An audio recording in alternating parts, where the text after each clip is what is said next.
Hi. Hello. Welcome to Bard Brunch. I'm Dory. And I'm Denise. And we'll be your host for the show today. So today we're going to be having some guests over. And they're going to talk about their show. Would you like to introduce yourselves? Are we on right now? Oh, I guess we are. Yes, you're live. Yay! Hi. Hello. Here we are. It's Denise. And who else is with you, Denise? Hi. Denise, who's sitting? Sorry if my sound is off. I didn't get both names, Denise and who else? I'm Dory. Yes. Dory? Okay, gotcha. Just wondering. Yes. So can you introduce yourself, tell us a little bit about yourself? Okay. My name's Carrie, and I produce Shakespeare Sports. I have directed, but oof, what a relief to have Michael Higgins directing. I'll put it in the positive way. It's like, phew, what a relief. We have 3 cast members here, and Aaron is playing Daddy. He's playing Polonius. Gigi is the daughter, Ophelia, and Tucker is the brother, Laertes. My brain. Oh, fun. And we all come to very sad ends. Yes. Yes. Very. Come to very sad ends. This family does not end well. No. Amazing. It seems like you guys have really a really good vibe going on. What was the rehearsal process like? Are y'all friends? Yeah, tell us what you. Yeah, let's just what show are you doing? What was your rehearsal process? Tell us about the show. Yeah.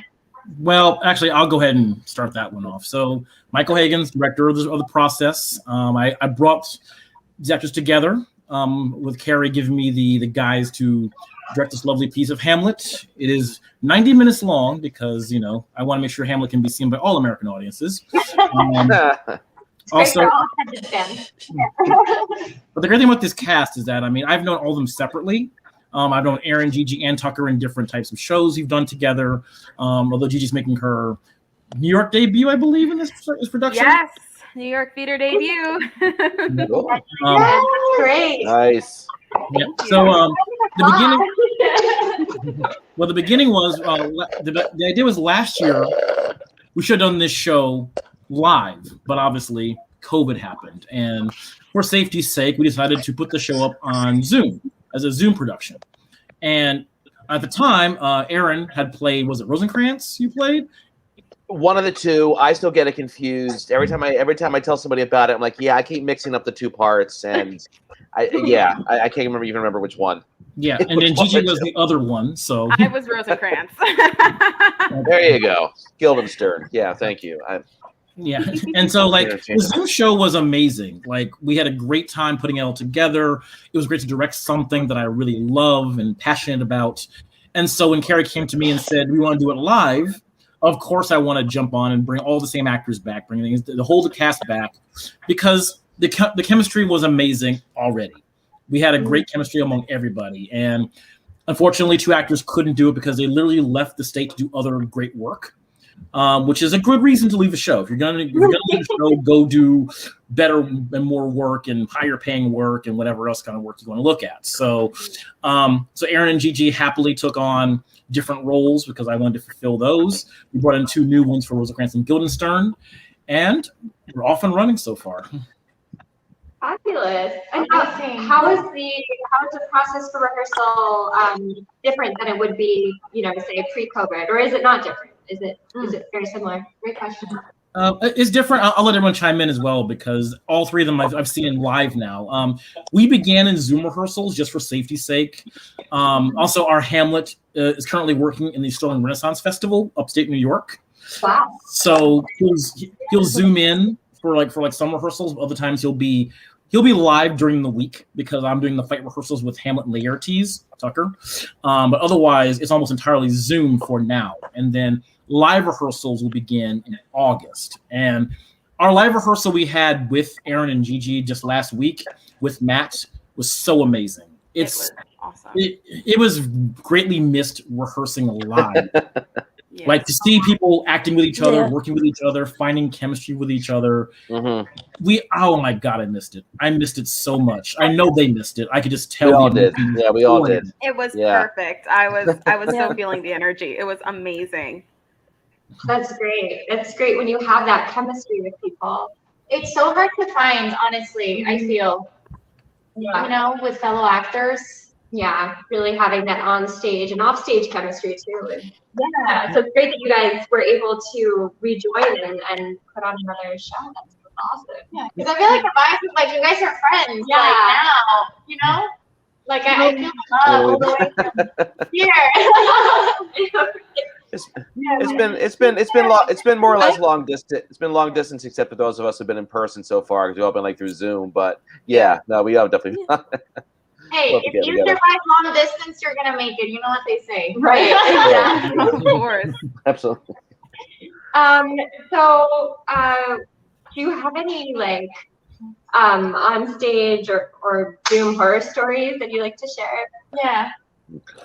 Let me start this one off because I think Gigi was involved with this. So, the first production of the Zoom Hamlet, our Horatio, their computer died during the first act. No. So it was. It was plugged in?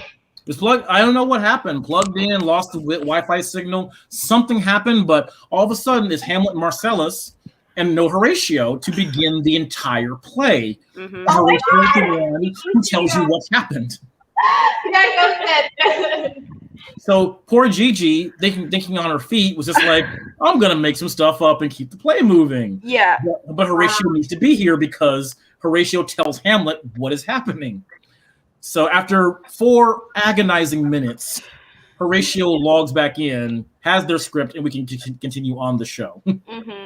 And luckily, I had the script right next to me just in case there was flub ups on my lines, because I was also Marcellus and Rosencrantz. So it was just a agonizing minute of me and Matt staring at each other like, okay, am I going to do this? Are you going to do this? And in that split moment, I'm like, you know what? I'm just going to go with it.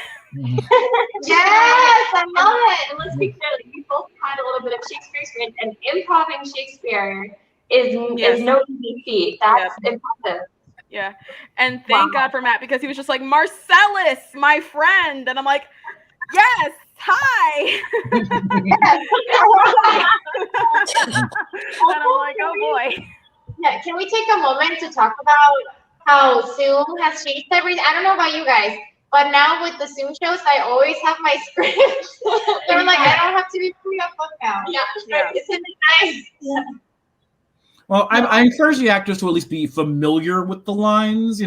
Like for Zoom, you need not be off book, but at least be able to lift off the page and look at the camera, engage with the audience on Zoom, because you don't want to see someone just staring at their book and doing the whole look up, look down thing. So I encourage them to be familiar with the script. And when it comes to the live show coming up, I told the actors flat out, getting off book is your job, not mine. I can't push those lines into your head. So you got to be the one doing the studying and the working, because when you go up there on stage, I mean, they'll blame me for the blocking and the miscues and the missed exits. But if you go up on a line, that's all you. Yeah. Absolutely. That's why you have it on the computer, not on the side. Right. Same. Yeah. So what are you guys most looking forward to about doing this live show versus, Yeah, what are you excited about? Yeah, you guys go first. Go ahead. Oh, I can talk about that. When I was originally cast for the show, I knew it was just going to be on Zoom, so I didn't have to fight at all. I was just cast for the sweet, sultry tones of my own voice. And then now coming back live, Michael thrust a sword into my hand and said, go.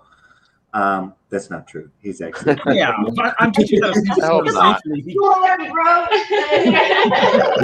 He's a very good fight director and choreographer. So I'm very excited to actually be able to do the full fight from Hamlet and Laertes and actually it really helps get more into that character with that rage. When you have a sword in your hand, that does a lot of the acting for you. I Heard think. that. Oh yeah. Violence. Can we? Okay, now that I guess we're on the subject of weapons, can we ask what's a like? Have you guys ever had a with weapons? Yeah. We had to what now? Any like mishaps with like stage props or? Oh no, it happened to me all the time. I have forgotten moves. I have been hit in the face or on the chest with swords before. Accidents are going to happen in stage combat. The trick is, can you get through it? Are you injured? And you take care of yourself and take care of your partner. That's the main thing I teach Tucker whenever doing anything live is that I tell him flat out, adrenaline pumps when you're in a show, especially now going into probably your first or second live show in literally a year and a half. So I'm always saying, go slow, be sure of your moves, be definite. And if you miss something, take it back and start from the top of it because you should not be improvising stage combat. Yeah. Don't do that. Oh, funny enough though, so we do this show with Sour Grapes Productions does the show Chemical X with improvised stage fighting. Which is insane. And I've seen it. It's actually legit and it's really cool. It's cool to watch, but that's gotta be scary. Yeah, it's so much fun. It's scary, but it's fun because we do hand signals like I'm gonna grab you now, and then we know what to do. So it's so much fun. Okay. Well, you have a course, so I can see where you're coming from. So how much do you guys rehearse the stage combat before you go out? Do you what's that process like? Yeah. I'm meeting with Tucker once a week. Every Tuesday, we've been meeting to build the sword fight. It's been 3 weeks so far. We're about to go into our fourth one this coming Tuesday. Normally, I like to have it be 6 weeks, like just running the fight over and over and over again till it's in their bodies, ingrained in their muscle memory. But obviously, think situations going on. But the great thing is that I'm making sure. I mean, the fight is shorter than I usually choreograph for the most part. But I'm being very, very careful with Matt and Tucker. And how I build my fights, I custom make it to them, to how they move and how they can learn the material, their skill levels and whatnot. And Tucker's very intelligent and very safe, so I can give him things I trust. I can give him moves that I know he can do. And the idea is make him look good, because if they're safe and they feel good about it, they're going to look good on stage. Absolutely. That's cool. Yeah. That's exciting. What days are your shows? When can we catch you? Yeah. We What, are Carrie? the 26th. Yep, my turn. 20. It could be my turn. I'll suggest it's my turn. 26, 27, 28. At I believe it's 7:30. I should have it in front 7 of me, but o'clock. it's all on the website as well. Thank you. 7 o'clock. Perhaps it should be. 7 o'clock. I'll give it a good try. So 7 o'clock, the 26th, 27, 28, and then 5 o'clock on the 29th. And all the information is on the website at Shakespeare Sports Theatre with an RE company.com. It's all there. You can just click the link or you use the that neat QR code. Amazing. And you know what? Speaking of Shakespeare, what is it about Shakespeare that draws you guys as opposed to like other forms of any other play? And what makes us unique? I've been focused. Well, what makes this show? I'll start with this show is that for the last couple of shows, actually, this is Two Gentlemen of Verona. Michael's been kind enough to say, here's my cut text, and it does make it easier to work with. To bring more people in, and it's time, it's efficient, and it's time. I also focus on minimalism with costumes, and during a time of COVID, speaking of that, just here, wear a simple color. We're all in black this time, a little bit of color here and there, but everything's pretty minimal. And the Clemente is a wonderful space. It's the very famous Clemente space. Looking forward to being in there, but I think the uniqueness is the minimalism that we focus on, so that it's broader for more folks. Amazing. But like, why do Shakespeare instead of like, say, I don't know, Who's Afraid of Virginia Woolf? This is just like the play that came to my mind. I guess it is truly so why Shakespeare now is that it's an intersection of cultures, and it's really the layers and layers of intersection of cultures of what each word can mean, and having a variety of meaning is I'm totally just fixed on that. So I think that's pretty much that. Why Shakespeare in general? That's why it was also written at a time where it was really a lot of cultures were changing at that time in particular, and I love the writing. I love it. How about anybody else? Why Shakespeare? But you're saying why am I choosing Shakespeare? It's more and more. It's that he was writing at a time where he was seeing change in his cultures, and I'd say that it's like with for example, he was making statements without making statements. I love that in particular with his work. And you think it's still applicable to? I mean, because it is so ancient compared to where we are now. Do you think it's still kind of applicable to some of the things we're dealing with today? Or do you think like there's anything to be taken from it? I'd say that absolutely. Yeah, I want to throw in real quick. Yes, I mean, then it gets to like, please. That is for me. I know for certain plays, especially when, like Two Children of Verona, like Titus Andronicus, like Hamlet, like Macbeth, there are different shows that you can see the themes already in, but you can also modernize them. You can also add elements to the show that retain very much to today's society. I mean, a show about an ambitious leader who has too much power, might be relevant in today's society. Sure, absolutely. Oh, we seem talking about the player. Did everything. Yeah. With Hamlet, it's the question that comes to mind for me, although really with Michael as director, perhaps this is maybe more his arena of saying why. But for me, when I look at Hamlet now and why now, it is actually very personal of should Hamlet take everything into his own, like why Hamlet? Why did he take everything into his own doing? He's going to solve the problem when he really really, Hamlet, did you have to do that? I think that probably stay at school. But that's me. That's a thought, and that is pretty timeless. Is how do we make our choices when we're grieving like that? Sorry, I love that. For me personally, it's gonna sound strange, but I was honestly in love with Shakespeare even before.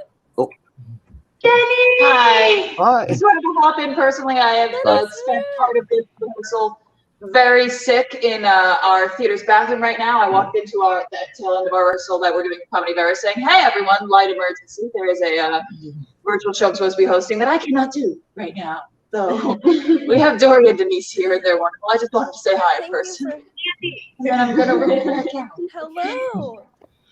I'm sorry, Aaron, you were saying? Thank you for popping in. Thank you for inviting friends so that our show could happen. Anytime. Sorry, so no, I'm sorry. It's just really quick.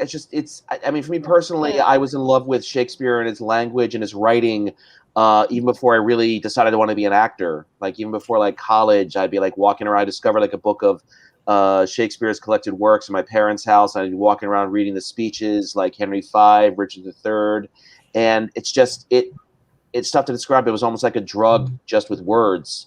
Just the language, the speech, the way they were structured.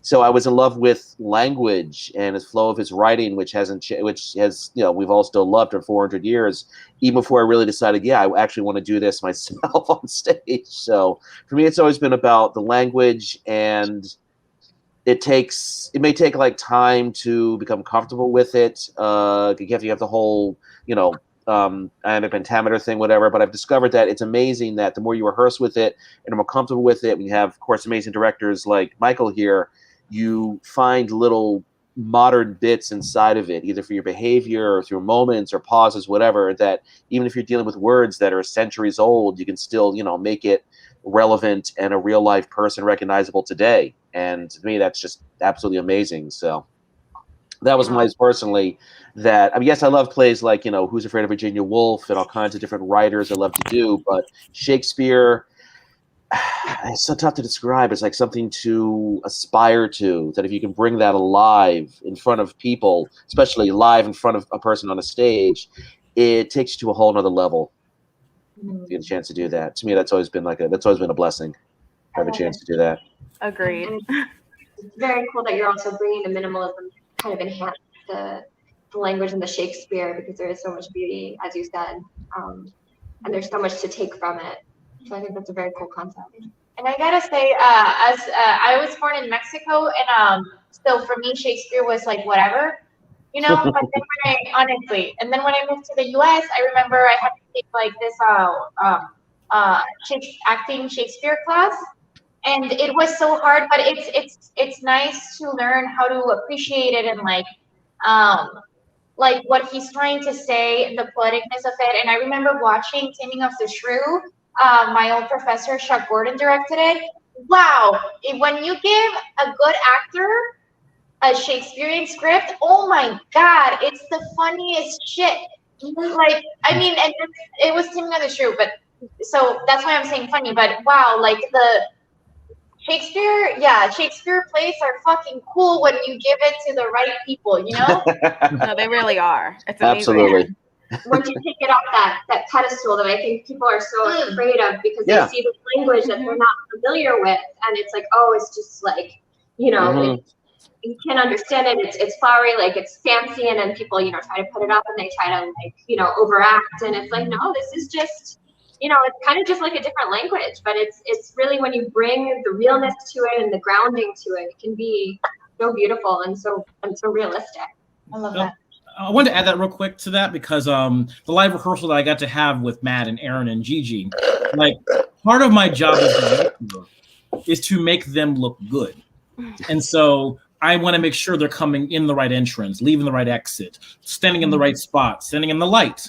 And a lot of my job is just sitting back and letting them try new things. I trust Aaron impeccably. So when he does the Polonius monologue, I want him to just give me a choice. Show me what you got. And I'll say, try this differently. Not because I don't trust him, not because he's doing it badly, but I feel like I can give him ideas, new directions to try new things out, to get more out of it. Same thing with Gigi. I trust her very much to play Ophelia. And watching her work with Matt, who's just giving her a million things to do, and having to watch her play catch up, it's great, because Ophelia is scrambling in the nunnery scene. There's a lot going on in that scene, and your interpretation can be any way you want it. She can be in on the joke, she can be not in on the joke, she can be behind the plot with Claudius and Polonius, she cannot be part of it. However you play it is up to the actor, I think, and the director just should make them look good. And I can't wait to work with Tucker as Laertes. I've already told him the ideas I have in mind when he comes in to essentially storm the castle and kill Claudius for Polonius dying. And the look on his face is like, I get to use two swords, cool. So, so the whole point is that, like, as a director, I love the ability to just trust the actors to do the work. And it makes my job so much easier, because I can just say, okay, just try this, see how you feel. And you do that with 10 actors who you really trust and love and like working with. You put something amazing together, something that everyone can enjoy being a part of and remember forever. Because I directed the show 10 years ago, honestly, with this same kind of cut. And I still remember loving that show. And the cast got together and became friends. We're all still friends today. They go to the baby showers and weddings now. And so it's just, Shakespeare can bring people together, like all theater can bring people together and create such beautiful relationships. And if I may add on to that, Michael, it also makes people come in full circle, because I was introduced to Hamlet in high school. I was one of the weird chicks who loved the Shakespeare unit. I was obsessed with Shakespeare. Anything that my English teacher put down that was Shakespeare, I was all in. So my senior year of high school, we did Hamlet. I still have my high school copy of Hamlet, and in the first page of the book, I wrote down my name, and in parentheses, I put Ophelia. One of my dream roles was Ophelia. Nice. So I know. I kind of get emotional thinking about it because my dad kept that copy for me to take home with me during this past Christmas break, and he knew I was going to be in Hamlet again this year. He's like, "Here, take this," and it was my high school copy. And I hadn't known that I was going to be Ophelia at that point. So when Michael messaged me like, "Can you be Ophelia?" I was actually holding my my book, my high school copy book, and I'm like, "Oh, awesome! Yes, wow. yes, of course."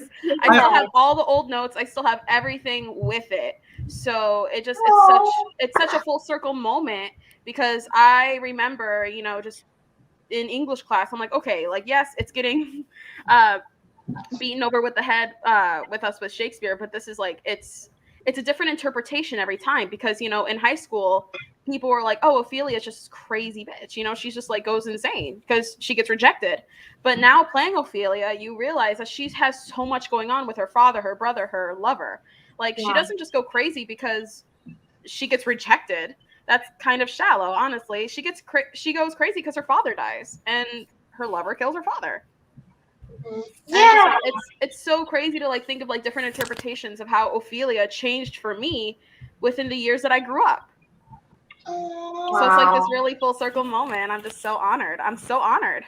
I really hope you have more dream roles because you got Ophelia in the first try, I guess. So hey, I have way more dream roles, but that's a good sign. So thank you. Put them out there. I know. Got this one. What's next? That's great, and I love that passion that you have is really coming through, and I feel like you'll really bring it to the role. That's exciting. Congratulations. Thank you so much. No, I'm so honored. I love this. Oh, the universe has heard you and has gifted you. Manifestation. Manifestation. Right. It's fucking Leo season. Time to manifest. Oh, I'm a Pisces. So. It's Leo season. My birthday is coming Saturday, actually. Yeah. Oh, happy birthday! Yeah. August. I think my birthday is our Act 3 run through. Really? Yeah. Of course it is. Oh, I love all this birthday energy. Just a little call for you. Yes. That's amazing. Oh my god. Yeah. Well, thank you guys so much for joining us. I was gonna say that. Yep. No, go ahead. Oh, sorry. I was just gonna say that I appreciated that Gigi said that she is obsessed with Shakespeare. That used to be what I would say all the time. So you stole my line, or I stole your line, or I'm not sure. But we read each other's minds. Great minds think alike. I think Hamlet was probably in high school. No, sorry. Go ahead. I was gonna say Hamlet was. Sorry, the sound here is a little like off. But Hamlet was probably one of the first Shakespeares that I had worked on in a high school classroom. And I really had to build up to Shakespeare in college. And now I truly love to work on it all the time. And that's pretty much all I want to work on, except for the fact that with his sources, I kind of can't ignore where he kind of brings in the sources. So that I'm just privileged and happy to be working on Hamlet now. Amazing. So all you guys basically have loved Shakespeare from an early age and are now able to bring it to life. That's very cool. Yeah. Much so. Wow. Amazing. Oh my gosh. So again, your dates are August 23rd, you said? 26th. August 26th at 7 o'clock. And it runs until August 29th, Sunday at 5 o'clock. Okay. And all this is on your website as well, right? Do you want on the to website. just say your website? And you're invited. Give us your email. Yay! Thank you so much. We'll definitely try to be there. And your website is just Shakespeare Sports Theatre. No, please, Carrie. Use your website. Shakespeare Sports. Okay. The sound here is going on. It's a little bit like staggered. This is pretty good, but no. Shakespeare Sports Theatre Company.com with an RE. Awesome. The chat here too. It helps. Awesome. Well, thank you so much. Best of luck to all you guys. Oops, Thank you. Oh, it's Thank you so much. Thank you. Thank you guys. Thank you. Break the much. leg. Break the Tucker, leg. thank you Thank for you. my excited messenger. Awesome. Thank you so much. Bye. Thank you, Denise, and Bye. Thank you, guys. Dory, it's fine. No problem. Dory. Bye. Denise and Dory, the D&D. I like this team. D&D. I'm going to force them to start talking. oh, we got to be on your show. I'm so excited. Yeah. I'll email over to Genny, I guess, and just like, if you want, just let me know the day and I will make sure to reserve you a seat, for sure. Again, I'm so excited that we got to talk about our show and this here. Oh, I guess it's still live. So do I sign off now? It's all good. It's all good. Thank you so much for coming on the program. Thank everyone for watching at home. Thank you guys again so much for filling in for me in my hour of need. Thank you, Chris, for screen managing from home. Our Shakespeare Festival that we're happening? My brain is mush right now. For those who don't know, we had to move our theater venue real fast because our first theater venue that we got, the landlord sold the building and we had like 2 months to move out. It was horrifying. Anyway, hi. I look like a goblin. All right. Our theater festival that we're doing, we have shows running today. We have a 2 p.m. show, the final performance of Brawling Bard's Comedy of Zoom Errors. That's an award-winning show straight from the Pittsburgh Fringe. We also have Momenti Productions, Comedy of Errors. Both are virtual. You can get tickets on our website for that. We also have our Sorority of Errors show happening August 3rd to the 8th. Obviously, tickets are online for that as well. I might go to the bathroom again, and thank you both so much for being here. And thanks, y'all, for being involved. Hooray, I'm stepping. Where's the bat? Yay, okay. Woo!